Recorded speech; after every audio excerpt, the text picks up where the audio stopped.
بسم الله الرحمن الرحيم শয়তান আমাদের অনেকের শিরকের ব্যাপারে, কুফরির ব্যাপারে হতাশ, যে আমাদেরকে চাইলেও মন্দিরে নেওয়া শয়তানের পক্ষে সম্ভব না। আলহামদুলিল্লাহ পড়েন। আমাদেরকে শয়তান মুশরিক বানাবে, কাফের বানিয়ে দেবে, এই ব্যাপারে সে নিজেও অনেকটা হতাশ।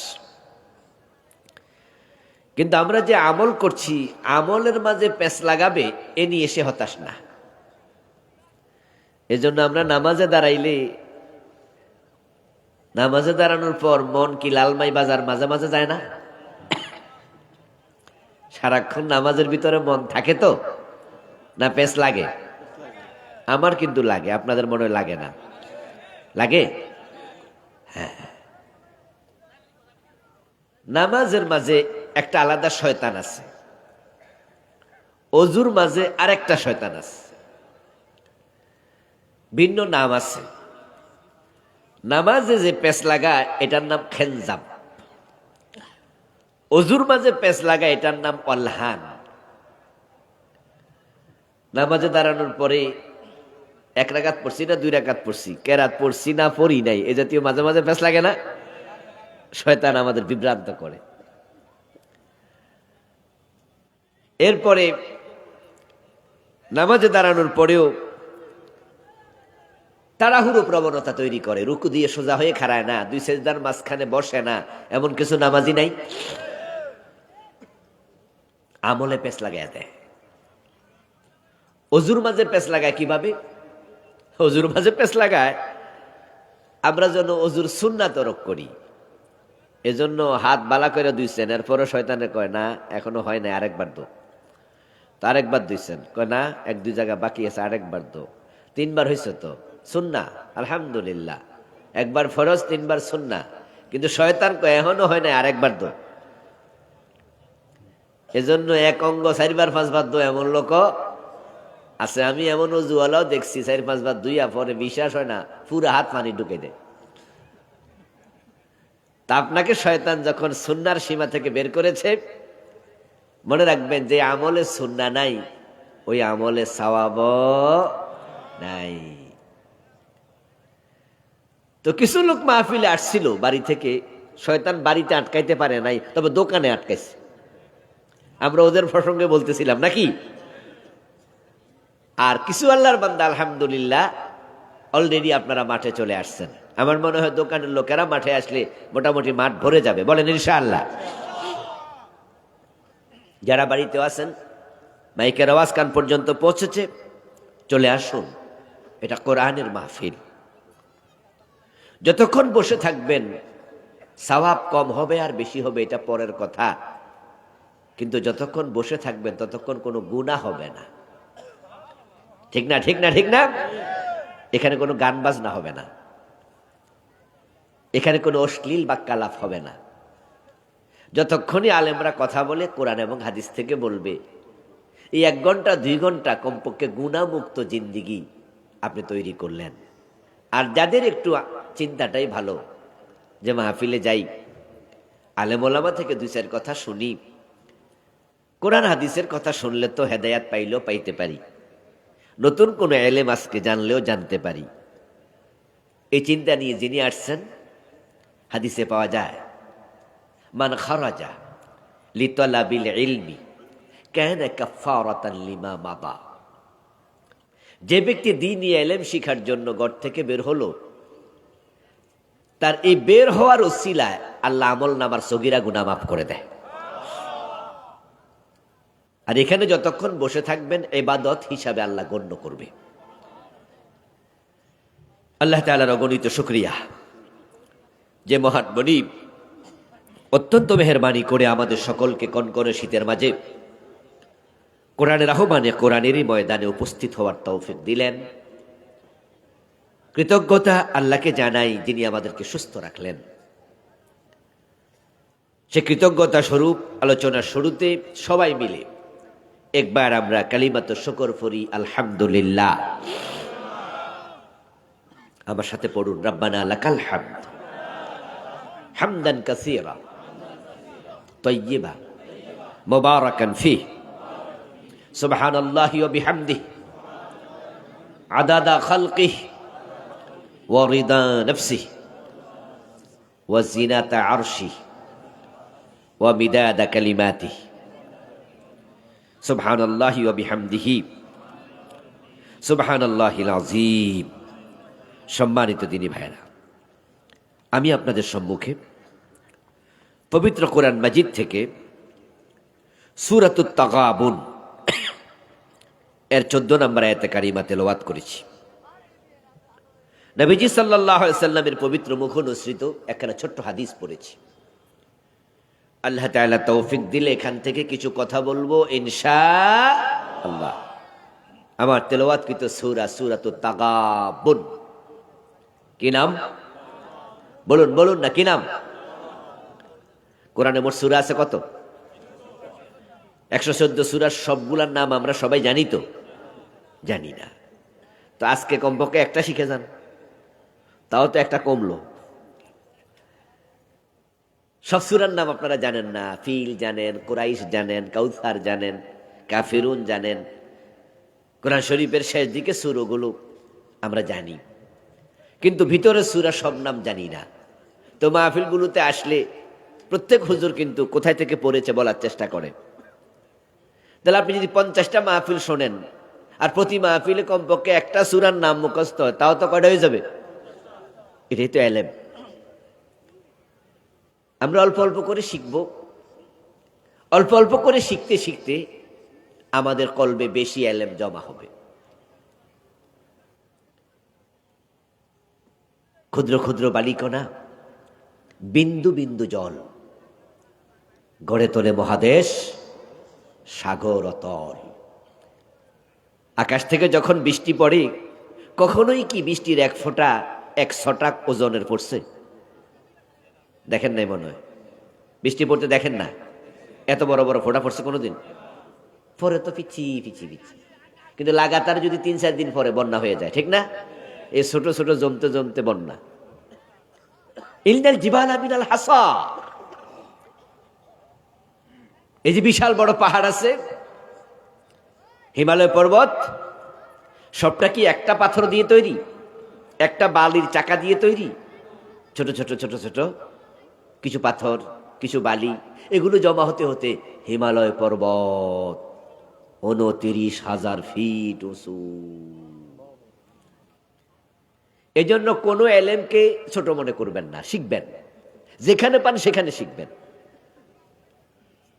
রাস্তায় একটা কাগজ পড়ে আছে, যদি সুযোগ পান এটা তোলা দিয়ে একটু পড়ে দেখবেন যে কি আছে। এমনও তো হতে পারে এটার মাঝে নতুন কোনো এলেম আপনি জানতেন না, এমন কিছু আছে।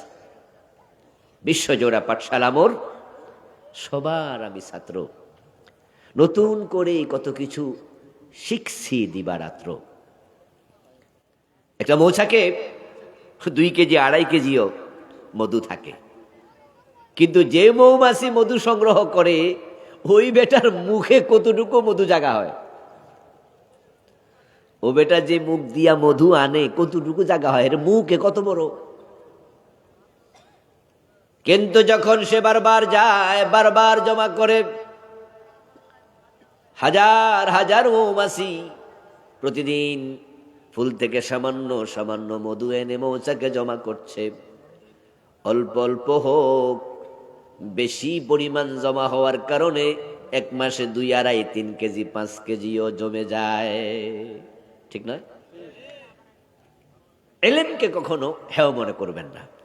তো আজকে আমরা আলোচনা করব যে বিষয় নিয়ে, একটু পরে বিষয়টা বলবো, ফার্স্ট টু লাস্ট। মনোযোগ দিয়ে শুনতে থাকবেন। এটা মনে করবেন এটা ক্লাস, এটা শ্রেণীকক্ষ। আমরা ইনশাআল্লাহ কোরআন এবং হাদিস থেকে বলবো, যেহেতু এটা তাফসিরুল কোরআন মাহফিল।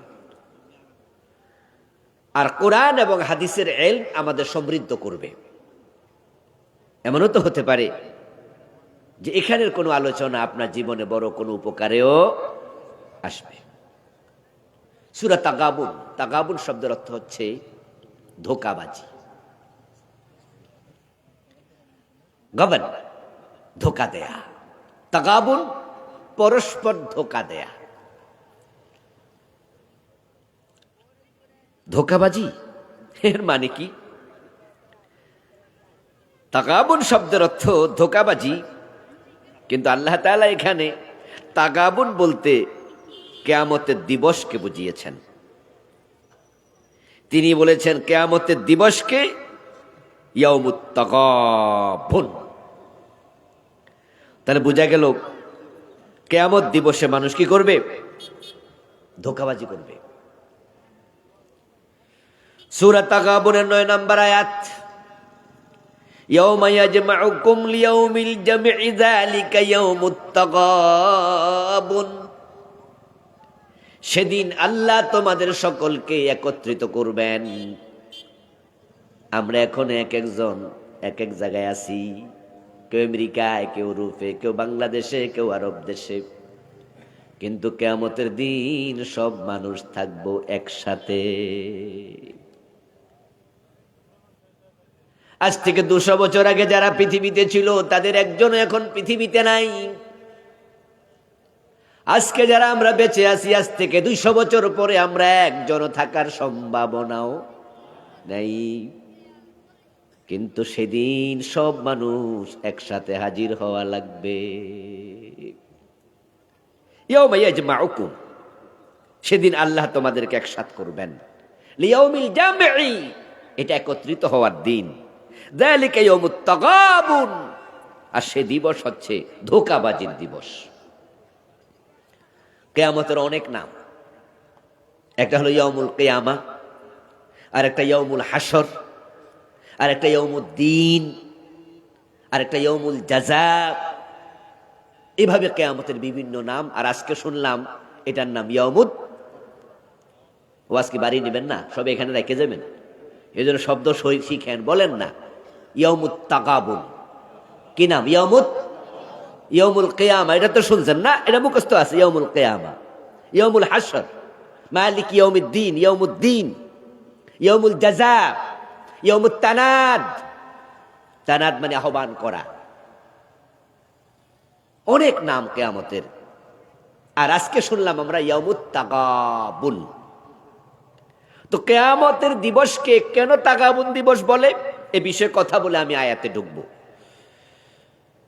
কারণ হচ্ছে সেদিন মানুষ আল্লাহর পাকড়াও থেকে বাঁচার জন্য সে মিথ্যা কথা বলবে, সে ধোঁকাবাজি করবে, সে অন্যের উপরে দোষ চাপাইয়া দেবে। এরপরে উনি কোন রকমের ছাড় পাওয়া যায় সে চেষ্টা করবে, কিন্তু আল্লাহর সাথে ধোঁকাবাজি করার কোনো সুযোগ নাই। মিথ্যা বলে বাঁচার কোনো সুযোগ নাই। অন্যের উপরে দোষ চাপাইয়া বেঁচে যাওয়ার কোনো রাস্তা, কিন্তু মানুষ এগুলো করবে। এজন্য আল্লাহ এ নাম দিচ্ছে। মিথ্যা কথা বলবে, যারা শিরিক করছে, পীরের পায়ে সেজদা দিছে, মাজারে যাইয়া ছেলে চাইছে, মেয়ে চাইছে, আল্লাহর আইনের সাথে মানুষের বানানো আইন মেনেছে। হুকুমের মালিক আল্লাহ, আইনের মালিক আল্লাহ, সেজদার মালিক আল্লাহ, ইবাদতের মালিক আল্লাহ, গায়েবের মালিক আল্লাহ, সন্তান দেয়ার মালিক কে? এজন্য ইবাদত হবে শুধু কার? আইন চলবে শুধু কার? সন্তান চাইব শুধু কার কাছে? যাহা শুধু আল্লাহর জন্যই নির্ধারিত, তাতে অন্যকে শামিল করার নাম শিরিক। যে লোকটা পীরের পায়ে সেজদা দিল সে তো ইবাদতে শিরিক করলো। যে লোকটা মরা পীরের কাছে সন্তান চাইলো সে তো আল্লাহর কুদরতের সাথে শিরিক করলো। সন্তান দেয়ার ক্ষমতা কার? তো এই কুদরতে আপনি মরা পীরকে শামিল করলেন। বাবা আমার একটা ছেলে দাও, বাংলাদেশ থেকে বড় কষ্ট করে পাসপোর্ট ভিসা লাগাই আসছি। ও খাজা বাবা, আমাদের হুজুররা কইছে, তাহেরি হুজুর কইছে, কেউ ফিরে না খালি হাতে খাজা বাবার দরবারে। কইছে না তাহেরি হুজুর? একা তাহেরি হুজুর কইছে, বাংলাদেশে এমন তাহেরি হুজুর আরো আছে না? বিভিন্ন মাজার এই জাতীয় হুজুররা আছে। যারা মাজারপন্থী হুজুর, ওরা বলে যে মরা ফিরেরও ক্ষমতা নাকি আছে। ও বাবা, বাংলাদেশ থেকে তোমার কাছে এসেছি, একটা ছেলে দাও, ছেলে হয় না, একটা মেয়ে দাও, অথচ সন্তান দেওয়ার ক্ষমতা একমাত্র কার? আল্লাহর কুদরতের সাথে শিরিক করলো। এখন কিয়ামতের দিন আল্লাহ যখন বলবে, বান্দা তোর আমলনামা তো কোনো সওয়াব নাই, সব খালি হয়ে গেছে, তুই শিরিক করছস, তোর ঈমান শেষ। তখন এই লোকটা মিথ্যা কথা বলা শুরু করবে। কোরআনে আল্লাহ তাআলা বলছেন, সে বলবে ওয়াল্লাহি রাব্বিনা মা কুন্না মুশরিকিন, আল্লাহ ও আমার রব, তোমার কসম আমি শিরিক করি নাই।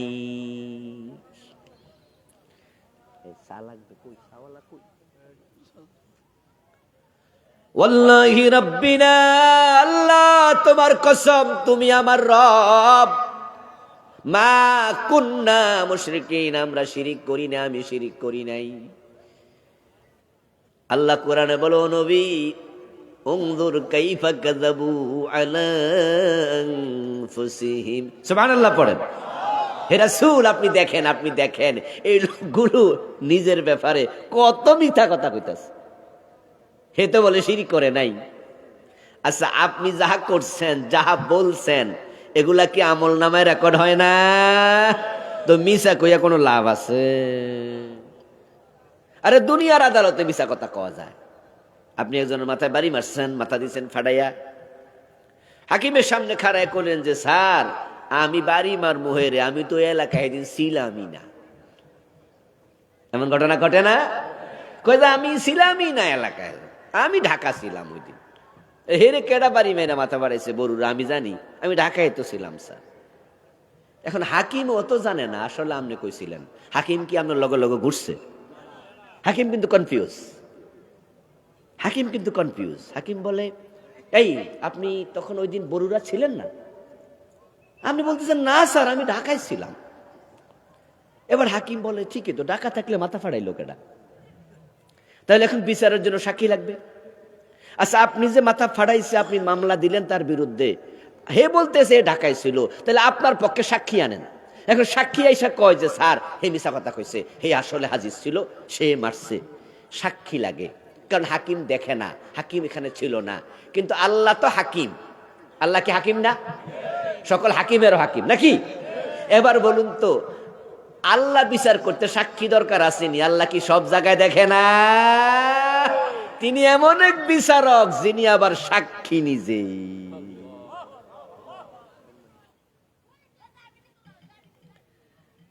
এজন্য উনার বিচার করতে কোনো সাক্ষী মাকি দরকার নাই। তো মিছা কত গেলে লাভটা কি? কিন্তু কইব মানুষ, কারণ হাসরের ময়দানের বিব্রতকর অবস্থা, ভয়াবহ অবস্থা দেখা আল্লাহর সেদিন রুক্ষ, সেদিন আল্লাহ তাআলার রুদ্রমূর্তি, আল্লাহর মেজাজ, সেদিন আল্লাহর নাম হবে কি? কাহ্হার। এটা দেখে আল্লাহর নবীরা পর্যন্ত ইয়া নাফসি বলা শুরু করবে। পরিস্থিতি কত খারাপ। আর যে বেটা শিরিক করছে এর অবস্থাটা কি? কই সুন্দর আলিয়া তো কালা হইলে কালামি, আর কি খবর? কি আমাদের দেশে সুন্দর আলী কালা আছে না? হ্যাঁ, বাদশা মিয়া ভিক্ষা করে। নাম কি? বাদশা মিয়া, অথচ কি করে? ভিক্ষা করে। নাম রাখছে সুন্দর আলী, অথচ বেটা ফাতিলে তলার মতো কালা। আল্লাহর নবীদের জীবনে কোনো শিরিক নাই, কোনো কবিরা গুনাহ নাই, কোনো অন্যায় নাই, ওনারা মাসুম। আল্লাহকে দেখে হাসরের ময়দানে তারা যদি নাফসি নাফসি করে, যে বেটা শিরিক করছে, তার অবস্থাটা কি হবে? এজন্য সে বলবে আল্লাহ আমি শিরিক করি নাই। এই যে তুই মিথ্যা যখন বলা শুরু করবে, আল্লাহ তাআলা তখন মুখের ভিতরে মোহর মেরে দেবে। কি মেরে দেবে? আল-ইয়াওমা নাখতিমু আলা আফওয়াহিহিম ওয়া তুকাল্লিমুনা আইদিহিম ওয়া তাশহাদু আরজুলুহুম বিমা কানু ইয়াকসিবুন। সুবহানাল্লাহ পড়েন। আল্লাহ বলে আমি সেদিন মুখের মাঝে মোহর ঢুকাই দেব। এবার মুখে আর কথা নাই, কথা বলতে পারবে না। এবার কে কথা বলবে? আল্লাহ বলে আমি এবার হাতকে কথা বলার শক্তি দেব, হাত কথা বলবে। যে হাত দিয়া খাজা বাবার কাছে চাইছিলা, এবার হাত বলে দেবে আল্লাহ এই বেটা মিশা কইছে, ঠিকই এমনে চাইছিল, আমার বাবা একটা ছেলে দাও। ওয়াতাশহাদু আরজুলুহুম, পা বলবে আল্লাহ সে মিথ্যা বলেছিল, ঠিকই সে পায়া হাইটা তারপরে সে খাজা বাবার দরবারে গেছিল।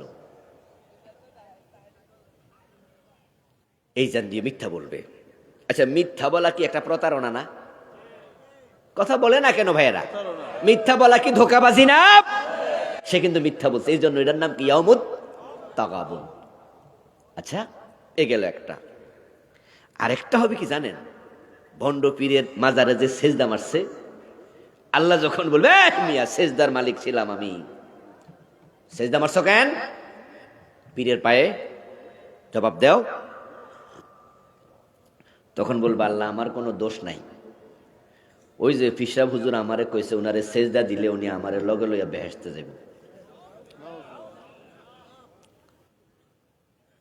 আল্লাহ আমি তো সরল বিশ্বাসে উনারে সেজদা দিছি, দোষটা উনার। বুঝলেন? রব্বানা ইন্না আতানা সাদাতানা ওয়া কুবারানা ফাদাল্লুনাস সাবিলা। সুবহানাল্লাহ পড়েন। এইগুলো সব কোরআন শরীফে আছে, আমি শোনাচ্ছি আর কি, কথা আমার না, কথা কার? আল্লাহর। কোনোটা রাসূলের, কোনোটা আল্লাহর, শোনাচ্ছি আমি। কোরআন এমন এক কিতাব, এখানে সব বলা আছে। ওমা ফাররাতনা ফিল কিতাবি মিন শাই, আল্লাহ কোরআনে কিচ্ছু বাদ রাখে নাই, সব বলে দিছে। এজন্য তো আমরা বলি সব সমস্যার সমাধান এই মিছিল করেন নাই? ছাত্র জীবন থেকে আমরা করছি, আপনারা যারা করেন নাই কি করছেন আপনি না জানেন, কিন্তু আমরা করছি, এখনো করি। কোরআন হচ্ছে মুসলমানের সংবিধান। কোরআন কি? ইয়েস, দস্তুরুনা দস্তুর কামেল। এই জন্য তো আমরা বলি কোরআন থাকতে মুসলমানের কোনো সংবিধান লেখা দরকার নাই। তো কোরআন আল্লাহ সব বলছে, হাদিসে রাসূল সব বলছে। কবর কেমন হবে? কারোর জন্য জান্নাতের বাগান, কারোর জন্য আগুনের গর্ত, আছে না? কবরে কয়টা প্রশ্ন হবে, প্রশ্নের জবাব কি হবে? ফেরেশতা আসবে দুইজন, ওই ফেরেশতার চেহারা কেমন হবে, ফেরেশতা দেখতে কেমন হবে, তারপরে কবরের জবাব, প্রশ্নগুলো জবাব দেওয়ার পরে কি হালত হবে, তারপরে কবরে কিভাবে থাকা লাগবে, তারপরে হাসর কেমন হবে, তারপরে মিজান কেমন হবে, তারপরে ফুলসেরাত কেমন হবে, জান্নাত কেমন হবে, জাহান্নাম কেমন হবে, সব আলোচনা কোরআন হাদিসে আছে না নাই? প্রশ্ন কিন্তু আউট। এরপরও ছাত্র ফেল করলে কিন্তু আর পরীক্ষকের কোনো দোষ নাই। আল্লাহ সব কয়ে দিস, কিন্তু এরপরও আমাদের আগামাতা নাই, এমন ছাত্র হইছি আমরা। তারা বলবে আল্লাহ ইন্না তারা সাদাতানা ওয়া কুবারানা ফাদাল্লুনাস সাবিলা। পিশাব হুজুর আমাদের বয়স মুরব্বী ছিল, এলাকার সবাই হুজুরের মানছিল। আল্লাহ কিন্তু মিয়া যে সেজদা করতে কইলে সেজদা করলে ইমানটা চলে যাবে, এটা তো বুঝি নাই। উনারে বড় মাইন্নে তো আমি মুশরিক হইছি। ফাদাল্লুনাস সাবিলা, এ হুজুর আমারে পথহারা করছে। তাহলে দোষটা কাট দিল? কথা কয় না ভাইরা, কাট দিল? মানে উনি বুঝাইছে আল্লাহ আমার কোনো দোষ টোষ, আল্লাহ আমারে ধরেন না, আল্লাহ আমার কোনো দোষ টোষ নাই, এই সব দোষ হুজুরের দোষ। নেতার কথা শুই না মানুষের বাড়িতে আগুন লাগাই দেয়, নেতার অর্ডার শুই না একজনকে মাথা ফাটাইয়া দেয়, এমন কিছু জালেম কর্মী আছে না নাই? নেতা কইছে মারো, ফিডাইয়া মানুষ পেরালায়। তো হাসরের মধ্যে আল্লাহ ধরবে না? কথা বলেন না, ধরবে না? তাই অমুকের বাড়ি জ্বালাইলি কেন, অমুকে তুই মারলি কেন? তখন একই কথা বলবে আল্লাহ আমার কোনো দোষ নাই, আমার নেতা কইছে। নেতার কথা শুনে আমি তার বাড়িতে আগুন দিছি, গাড়িতে আগুন দিছি, অমুকের মাথা ফাটাইছি। অতটুকু বলার পরে এবার কি বলবে জানেন? রব্বানা